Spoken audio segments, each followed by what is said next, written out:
Je reviens sur un épisode de l'histoire d'Hakon le Bon, et sur l'un de ses autres Yule où il a été obligé de participer.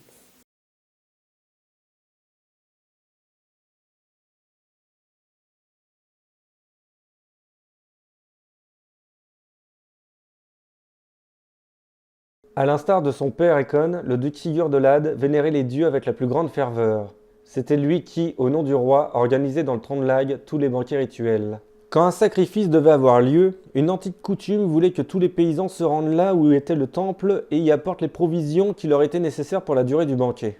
Au cours de celui-ci, tous devaient participer à la libation. On y tuait toutes sortes de petits bétails ainsi que des chevaux. Et tout le sang qui en provenait recevait alors le nom de l'hôte. Et l'on appelait l'hôte bollar les récipients dans lesquels le sang se trouvait, tandis que les lotes thénards étaient semblables aux goupillons. C'était avec cela que l'on devait rougir entièrement les autels ainsi que les murs du temple, à l'extérieur comme à l'intérieur, et aussi asperger les participants. Quant à la chair, on devait la faire bouillir pour le banquet. Dans le temple, au milieu de l'allée centrale, on devait allumer des feux sur lesquels des chaudrons étaient suspendus.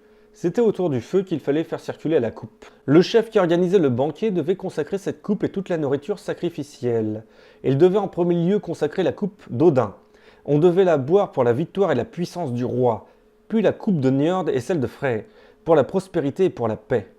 Nombreux étaient à cette époque ceux qui avaient accoutumé de boire ensuite la coupe de Bragi. On buvait également une coupe à la mémoire des parents qui s'étaient illustrés, et cela portait le nom de Mini. Le duc Sigurd était d'une générosité hors du commun. Il accomplit un acte qui fut très célèbre. Il organisa à Lade un grand banquet sacrificiel dont il supporta seul tout le coût. Cormac, fils d'Oidmund, le relate dans le chant de Sigurd.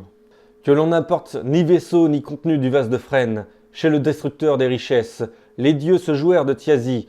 Quel fils d'homme pieux pourrait se mesurer au seigneur du sanctuaire? Le rognir du feu du marais s'en réjouit. Gram combattit pour les torques. Quand la première coupe fut servie, le duc Sigurd prononça sur elle la formule rituelle, la consacra à Odin et but une gorgée en l'honneur du roi. Celui-ci prit ensuite la corne et fit sur elle un signe de croix. Alors Kard de Critin déclara « Pourquoi le roi agit-il de cette façon? Se refuse-t-il de nouveau à participer au sacrifice ?» Le duc Sigurd répondit « Le roi agit de la même manière que tous ceux qui croient en leur propre force et en leur puissance, et qui consacrent leur coupe à tort. Il a fait le signe du marteau avant de boire. » La soirée se passa paisiblement, mais le lendemain, au moment de se mettre à table, les paysans se précipitèrent sur le roi et exigèrent de lui qu'il mangeât de la viande de cheval. Le roi s'y refusa catégoriquement. Ils lui demandèrent alors de boire le jus de la cuisson, mais il s'y opposa. Ils le prièrent donc de goûter le gras qui flottait sur le bouillon, mais il s'y refusa également. Ils étaient sur le point de porter la main sur lui, quand le duc Sigurd intervint afin de les réconcilier. Il demanda aux paysans d'arrêter ce tumulte et pria le roi d'ouvrir grand la bouche sur l'anse du chaudron, qui était toute grasse en raison du fumet de la cuisson qui s'y déposait. Le roi se dirigea vers le chaudron, déploya un linge sur l'anse et ouvrit grand la bouche au-dessus. Puis il regagna le siège d'honneur, mais ni l'une ni l'autre des deux parties ne fut satisfaite.